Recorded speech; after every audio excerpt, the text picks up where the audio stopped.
The great producer Quincy Jones once said, "The song is the power. The singer is the messenger. The greatest singer in the world cannot save a bad song." And I have to say, I wholeheartedly believe in this philosophy. In fact, I'd take it further and say the greatest singer with the greatest production, with the greatest gear in the world, still cannot save a bad song. So if I believe that gear sits so low down on our priorities with our shared endeavour, then why on earth did I recently spend $110 on this 10-foot microphone cable? This video is sponsored by DistroKid. Follow the VIP link in the description down below to get 7% off an already amazing price to distribute your music to the world. Hi folks, I'm Mike and I suffer from G.A.S, Gear Acquisition Syndrome. It's not a condition which is peculiar to the world of music. You'll also find it, for example, in the world of photography. And it involves either acquiring more or better quality gear to use in your productions. Now, I think there are both good and bad sides to G.A.S, so I'm going to give you 3 pros and 3 cons in this video for it. Now, if you're still committed to your G.A.S after that, then I've got 3 tips for you. And yes, I'll also be explaining why I bought not 1 but 4 of these microphone cables.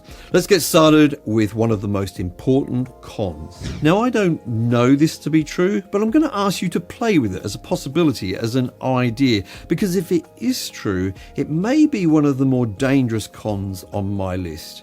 Now, it seems that some people are born with an enormous amount of ability, but usually they still do have to work hard to achieve greatness. For the rest of us, we're born with at best a mediocre amount of ability. We definitely have to work hard to achieve something even approaching greatness. And this can get pretty frustrating at times. It can feel like you've put in lots and lots of effort and you just didn't get those breakthroughs, either in terms of results or recognition. And at this time, I think we can be very, very vulnerable to the idea that if we just buy that compressor or that microphone or that pair of studio monitors or that guitar, that we'll finally get the results and recognition we were hoping for. This is dangerous in a couple of ways, in my opinion. First of all, gear acquisition can be quite time consuming, and all it's going to do is distract you away from the thing that you probably haven't admitted to yourself that you still need to do more of. That is practice and applying your learning over and over again. Secondly, it's kind of dangerous because you probably buy that gear, get a quick sort of high from it, but then immediately find out that it hasn't given you the breakthroughs that you were hoping for. More dangerously, you'll then think, well, it's because I didn't buy the right one, or I need to buy this and that to go with this and that and that and that. And, you know, it goes on endlessly. It's pretty dangerous because I think all of us, if we're honest, will suffer from a kind of an insecurity about our music, about our abilities with our music throughout our lives. So we can be very, very vulnerable to this misguided idea that gear will give us sudden breakthroughs. I don't think it's true. Let me know what you think in the comments below. The second con is actually contained in the first one, and that is distraction away from creativity. Buying gear can sometimes consume a lot of attention and time. You can find yourself spending a lot of time on Marketplace, Reverb.com, eBay, etc., looking for bargains, and also reading reviews or watching reviews from your favorite YouTuber. Now, it's not bad in itself. Of course, it's good to make good informed decisions. However, I think if you find yourself spending much more time involved with those activities than, say, songwriting or practicing or perfecting your recording and production abilities, then perhaps it's time to reevaluate your priorities. I'm going to call my third con false equivalency. It's the idea that if you just use the same gear of someone you highly admire, then you'll get the same results of them. This has got something in common with con number 1, because it's a way of avoiding the hard truth that those people achieve those results through a great deal of effort. Now, this comes out in a couple of different ways in the music industry because marketing people know that you'll be thinking like this, and so therefore we get things like, say, signature guitars or perhaps plugins that are famously used by famous producers. And you think, if I just get that plugin, I'll get great productions like them. Afraid to say, I don't think it's true. If you want to look at those great people and you want to read articles, watch videos about them, I'd recommend focusing on what they talk about in terms of their process or the way they approach things. Try and get inside of their head a little bit rather than just buy the same gear as them. Okay, so enough of these cons. I want to get on to the pros, the good stuff. Now, before I do, just want to remind you, if you want to release your music to platforms like Spotify, iTunes, Google Play, Amazon, etc., do follow the link in the description down below to our sponsor, DistroKid. If you sign up with them using that link, you'll get 7% off your first year of membership. Right, let's talk about the pros. I think it's really important to not let bad gear get in the way of a good song. A really common example of this, in my opinion, would be low quality and probably cheap guitars. Some of these guitars either won't stay in tune or have such bad intonation they're going to sound out of tune as the player moves around the fretboard. In my opinion, that is such a great distraction to the listener that it may be difficult for them to hear how great the song is. So I think it's important in terms of gear acquisition to buy at least the minimum requirement that you're going to need for your instrument or your gear, so that it actually doesn't get in the way of a good song and a good performance. Perhaps just like you, at times I lack motivation when it comes to music production. However, I do find that some gear draws me in and really helps to keep me motivated. I've got a couple of guitars that do that. I'll just give you one example, and that's my green MIDI, my Gretsch here. There's something different about this guitar compared to some of my others. Once I get it in my hands, I don't want to put it down. I could be there for hours with it. It makes me play and compose differently to some of my other instruments, and I find it really motivational. In fact, I don't want to put it down right now, but I do need to put it down to show you another example, and that is of a microphone. Now, I've got to say that I don't think that microphones in themselves, just because you spend a lot more money, make very much difference to the overall production in terms of the enjoyment from the listener. However, they can definitely improve your enjoyment as a singer. So I have to admit, and this sort of contradicts a little bit another video I've made about this, but this microphone, because I immediately get such good results from it, sounds so great in the headphones while I'm performing, inspires me to improve my singing, to be honest with you. It inspires me to want to sing, but it makes me want to sing better. It's a weird, probably like a psychological thing going on there. Please don't take this as me saying you need to buy this microphone. I'm just saying, for me personally, I find it really a lot of fun to sing into. That keeps me motivated. So let's say we've got song A and song B, and they're equally as good as each other, and they're being performed by equally as good musicians. But song A is being performed on poor instruments through poor quality gear and has an overall poor production quality to it.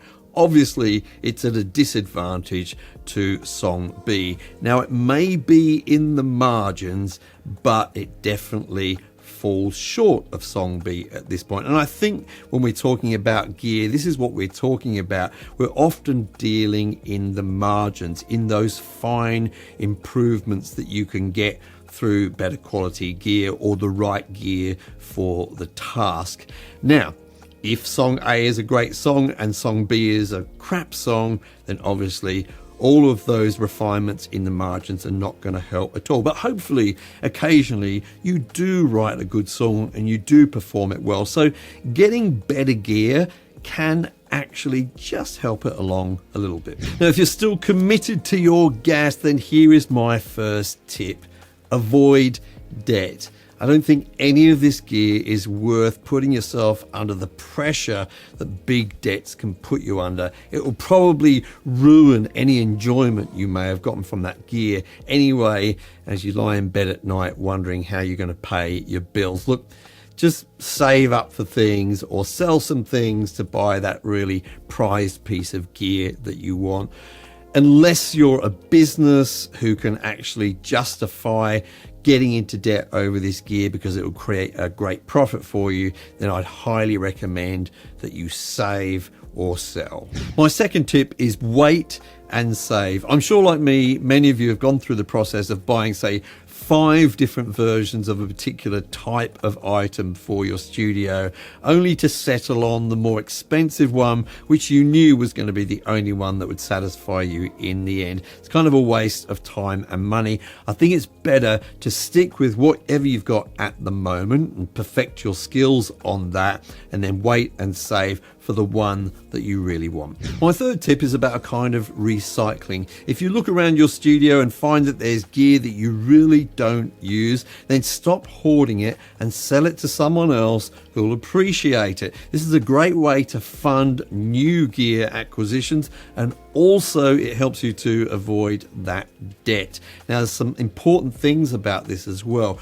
Do, if you can, keep the original packaging, the original boxes. You might be surprised at how much this increases the value of your second-hand gear. Also, keep manuals and things like that. And if you find that there's, say, cables in with the equipment that you already have in your collection, then try and avoid using them. Keep them wrapped up inside the box. This all helps to get you more for the gear that you're selling. And by the way, be careful not to rip your boxes when you're opening gear. It's a bit of a mundane tip, but I do think it's worth considering. We all need to acquire at least some gear for music production, and once some people have got the basic quality of gear that you need, then they're quite happy just to pursue their art form, and more power to them. I really do admire those people. But some other people like to deal in the margins, in the small refinements, perhaps because it just interests them, it stimulates them, they find it fun.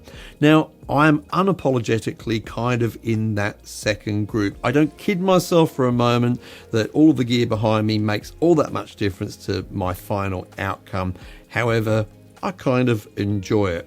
That brings us to this, the guitar cable. I'm not sure that I really can justify this, but I will tell you what the experience was behind this. My studio has been full of reasonable quality mic cables, some of them just from Amazon, a little better quality than the sort of Amazon basics, some of them slightly more expensive. Normally I would spend around about $30 on a cable like this, and at $30 you can get pretty decent quality of cable. Now, one day I was watching one of my old videos, and it was a section where I was speaking and there was no background music. And I'd never really listened to it on my earbuds before. And something about wearing the earbuds, I was listening to it and I was thinking, there's an awful hum in there that I didn't know about. And cut a long story short, it turned out that I remembered on that particular day, the mic cables I was using were running over some LED lights that I had in the studio, and also over some power sockets and things. And that hum was coming from interference. Now, so the cables themselves didn't affect the sound of the microphones I was using, or the microphone I was using, but they had allowed interference. So I was just very disappointed that I had produced something like that and thousands of people had watched it. So I started to look into microphone cables that were better at avoiding interference from electrical equipment. And to cut a long story short, I ended up with these Mogami Golds. I'll probably have them for as long as they'll last, which hopefully will be many decades. And it just sort of gives me a little bit of peace of mind during my production, because I've got so many things to think about when I'm making a video. It's disappointing to put that amount of effort in and then hear a little sort of bit of interference which was probably coming from cable. So that's how I justified it in this case. Let me know in the comments down below whether you're one of those people who doesn't care about gear, or whether you're a little bit more like me and you're fairly interested in a little bit of gear acquisition. Thanks so much for joining me today, and I'll see you in the next video.